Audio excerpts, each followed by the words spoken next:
사사기 우리 8장 1절부터 9절의 말씀을 보겠습니다. 에브라임 사람들이 기드온에게 이르되 내가 미디안과 싸우러 갈 때에 우리를 부르지 아니하였으니 우리를 이같이 대접하면 어찌 됨이냐 하고 그와 크게 다투는지라. 기드온이 그들에게 이르되 내가 이제 행한 일이 너희가 한 것에 비교되겠느냐? 에브라임의 끝물 포도가 아비에셀의 만물 포도보다 낫지 아니하냐?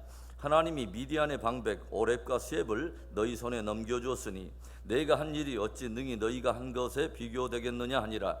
기드온이 이 말을 하매 그때 그들의 노여움이 풀리니라. 기드온과 그와 함께한 자 300명이 요단강에 이르러 건너고 비록 피곤하나 추격하며 그가 숫곳 사람들에게 이르되 나를 따르는 백성이 피곤하니 청하건대 그들에게 떡덩이를 주라. 나는 미디안의 왕들인 세바와 살문나의 뒤를 추격하고 있노라 하니 숫곳의 방백들이 이르되 세바와 살문나의 손이 지금 내 손 안에 있다는 거냐?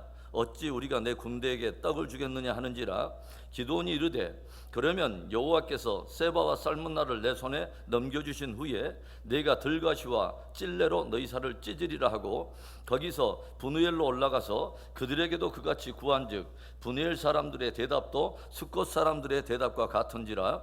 기드온이 또 브누엘 사람들에게 말하여 이르되 내가 평안히 돌아올 때 이 망대를 헐리라 하니라. 우리는 어제 새벽에 300명이라고 하는 소수에도 불구하고 미디안 대적 무려 13만 5천 명과 접전하여 승리를 거두었던 기드온과 그의 군대의 승리에 대한 말씀을 우리가 함께 나눠보았습니다. 그 일련의 과정을 통해서 우리가 경험하게 된 하나님은 어떤 분이었습니까?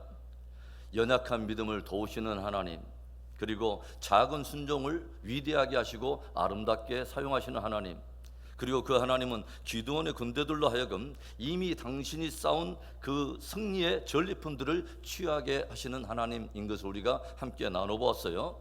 그런데 오늘 기드온과 그의 군사들은 이제 살아남아서 도망하고 있는 미디안의 남은 무리들을 추적하다가 전혀 예기치 않은, 생각지 않은 또 다른 적들을 만나게 됩니다. 그 적들이란 미디안 적이 아니라 바로 내부의 적들이었습니다. 그리고 그 내부의 적들로 인해서 이스라엘 공동체에는 균열이 생기고 하나됨이 파괴될 만한 그런 위기를 직면하게 되죠. 공동체의 하나됨을 파괴하는 주적들, 우리들이 진실로 경계할 적은 무엇일까요? 첫째로는 공로에 대한 다툼의식입니다. 공로에 대한 다툼의식. 1절의 말씀을 보겠습니다.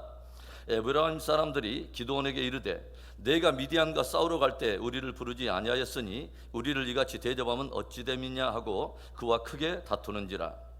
기드온과 그의 군사들이 도망하는 무리들을 추적하는데 에브라임 사람들이 대뜸 나타나서 하는 말이 왜 너희는 미디안과 싸우면서 처음부터 우리를 부르지 않은 것이냐? 왜 우리를 이렇게 대접하는 것이냐? 하고 시비를 건 것입니다. 사실 지금 전쟁이 벌어지고 있는 이스라엘 골짜기에서 여호수아의 그 지파, 즉 에브라임 지파들이 살고 있는 그 땅이 비교적 멀리 떨어져 있었기 때문에 급한 전쟁으로 인해서 우선 가까운 지파들 가운데서 사람들이 동원되었고 그 가운데 300명의 사람들이 선발되었던 것입니다. 그리고 뒤늦게 이를 통보를 받고서 출동하여 도망하는 적들의 모든 그 테러를 막고 있다가 미디안의 두 적장인 오렙과 스앱을, 그 적장을 죽여버린 사람들이 다름 아닌 에브라임 사람들이었습니다. 그 에브라임 사람들이 지금 기드온에게 나와서 왜 처음부터 자기들을 부르지 않았느냐고, 우리를 이렇게 대접해도 되는 거냐고 지금 시비를 걸어왔고, 이를 인해서 큰 다툼의 위기가 일어날 그런 위기가 찾아온 것입니다. 어찌 보면 에브라임 지파는 가나안 정복 전쟁의 영웅이었던 여호수아가 속했던 지파였기 때문에 저들 안에는 나름 영웅 의식이 자리하고 있었을 거예요. 그리고 기드온이 속해 있는 므낫세 지파와 지금 시비를 걸고 있는 에브라임 이 두 지파는 요셉의 두 아들들의 후예들로서 한 형제 지파였던 것입니다. 그런데 장자인 므낫세 지파가 자기들이 모든 공로를 다 차지하려고 차자 지파인 자기들을 무시한 것은 아닌가 하는 은근한 시기와 질투의 마음이 작용했을 수 있다는 것이죠. 예수님의 제자들 사이에서도 늘 우리가 보게 되는 모습이 무엇입니까? 누가 제일이냐, 누가 으뜸이냐, 누가 크냐, 늘 기득권과 명예에 대한 다툼이 일어나고 공로 의식으로 인해서 다툼이 일어나지 않습니까? 기드온은 미디안 적들을 추적하다가 때 아닌 내부의 적들을 만나게 되고, 이로 인해서 이스라엘의 이 신앙 공동체 안에 치명적인 균열이 생길 위기를 직면하게 된 것입니다. 그런데 이때 우리는 기드온의 놀라운 반응을 보게 돼요. 2절과 3절의 말씀, 기드온이 그들에게 이르되 내가 이제 행한 일이 너희가 한 것에 비교되겠느냐? 에브라임의 끝물 포도가 아비에셀의 만물 포도보다 낫지 아니하냐? 하나님이 미디안의 방백 오렙과 수앱을 너희 손에 넘겨주었으니 내가 한 일이 어찌 능히 너희가 한 것에 비교되겠느냐 하니라. 기드온이 이 말을 하매 그때 그들의 노여움이 풀리니라. 은근히 공로에 대한 그 어떤 그 다툼, 기득권을 두고 벌어지는 이 다툼으로 인해서 갈등이 야기될 이 위기를 감지한 기드온이 에브라임 사람들에게 무엇이라고 말을 합니까? 형제들이여, 우리들이 행하여 온 일과 당신들이 행하는 일을 어찌 비교할 수 있겠느냐? 우리들이 지금까지 치열하게 비록 싸워왔지만 결국은 적장 두 사람 오렙과 수앱을 죽인 것은 우리가 아니라 바로 당신들이지 않느냐? 에브라임의 끝물 포도가 아비에셀의 만물 포도보다 낫지 아니한가? 여기에서 끝물 포도라고 하는 그 의미는 뭐냐면 거저 주운 포도라고 하는 그런 원어적 의미가 있고, 만물 포도는 포도 수확 전부를 의미하는 것입니다. 그러니까 우리들의 쌓은 모든 공적을 다 합쳐도, 즉 우리들이 수확한 모든 것을 합쳐도 당신들이 적장을 베어버린 그 공로에 비하면 아무것도 아니라고 하는 것이죠. 당신들이 정말 큰 일을 한 것이다 라고 격려해 준 것입니다. 그러자 이 기드온의 겸손한 반응에 에브라임의 모든 노여움이 사그라들고 다툼과 균열의 위기가 사라지게 된 것입니다. 겸손이 다툼과 균열의 위기를 잠재운 것입니다. 서로 적대적인 두 마을 사람들이 외나무 다리로 이어져 있는 작은 계곡 하나를 사이에 두고 늘 서로를 미워하며 적대적으로 지내옵니다. 그래서 저들 사이에 왕래를 하려면 이 외나무 다리를 지나야 했고, 누군가 먼저 외나무 다리에 들어서면 한 사람은 상대 쪽에서 기다리고 있다가 뒤늦게 그 다리를 건너게 되었어요. 그런데 어느 날 양쪽 마을 두 사람이 서로 자기의 염소를 이 외나무 통나무로 먼저 건너 보내게 되었어요. 그래서 공교롭게 두 마리의 염소가 외나무 다리 한 가운데서 만나게 됩니다. 이에 양쪽 마을 사람들도 약간은 적대적인 긴장감 속에서 이 장면을 조용히 바라보고 있는데, 갑자기 한 마리의 염소가 이 외나무 다리 위에 엎드리는 것입니다. 그리고 그 엎드린 염소 위로 또 다른 염소가 조용히 지나가더라고 하는 거죠. 이를 지켜보던 염소의 주인들은 겸손이 아닌 늘 서로 적대적으로 서로를 대해왔던 자신들의 모습을 생각하면서 이내에 부끄러운 듯 고개를 숙이며 서로에게 인사를 전했다고 해요. 오늘 자칫 형제 간의 큰 다툼으로 이어질 균열의 위기는 기드온의 놀라운 겸손의 기치로 해결이 되었습니다. 우리 안에 일어나는 자칫 이런 공로에 대한 다툼 의식을 우리는 경계해야 합니다. 범사에 나를 낮추는 겸손으로 공동체 하나됨을 지켜가는 성숙한 믿음이 우리 안에 있기를 주의 이름으로 축원합니다. 공동체의 하나됨을 파괴하는 적, 우리들이 진실로 경계해야 될 또 하나의 적은 무엇일까요? 둘째로는 손해를 두려워하는 이기적인 무관심입니다.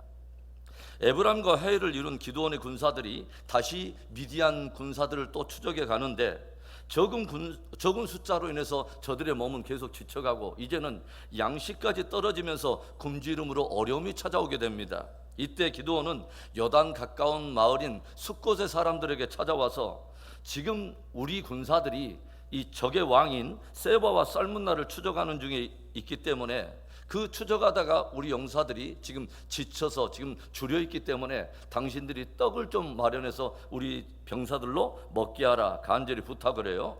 그런데 숫곳의 사람들의 반응이 어땠을까요? 6절의 말씀을 보겠습니다. 숫곳의 방백들이 이르되 세바와 살문나의 손이 지금 내 손 안에 있다는 거냐? 어찌 우리가 내 군대에게 떡을 주겠느냐 하는지라. 자기 병사들에게 먹일 떡을 부탁하고 있는 기드온에게 같은 동족 이스라엘의 사람 중에 한 사람들인 숫곳의 사람들이 보여준 반응은 거의 충격적이었습니다. 야, 지금 미디안의 왕인 세바와 살문나를 네가 이미 잡은 것도 아닌데 왜 우리가 너의 군대에게 떡을 주라는 말이냐? 네가 싸움답시고 싸워온 것은 우리가 알겠는데 지금 미디안의 왕을 네가 지금 잡은 것도 아니지 않느냐라고 오히려 차갑게 거절한 것입니다. 그런데 이런 차가운 반응이 숫곳 사람들뿐만 아니라 그 옆마을인 분우엘 사람들도 똑같이 이렇게 차갑게 냉대를 하더라고 하는 거죠. 왜 저들이 이렇게 기드온 사람들에게 차갑게 냉대를 하고 있는 것일까요? 숫곳과 분우엘 사람들은 기드온의 군사들의 숫자가 얼마 되지도 않고 저들이 지금 지쳐가는 마당에 과연 그 기력으로 미디안 사람들을 잡을 수 있겠는가 하는 의구심과 함께 오히려 만일에 이 전세가 역전되어서 미디안 사람들이 승리를 하게 되면 자기들이 기드온 군사들에게 협조했다는 이유로 압제와 핍박을 받게 될 것을 두려워했기 때문인 것입니다. 저들은 자기들에게 돌아올 이 손해, 피해를 두려워하면서 이기적인 무관심을 보였다고 하는 것이죠.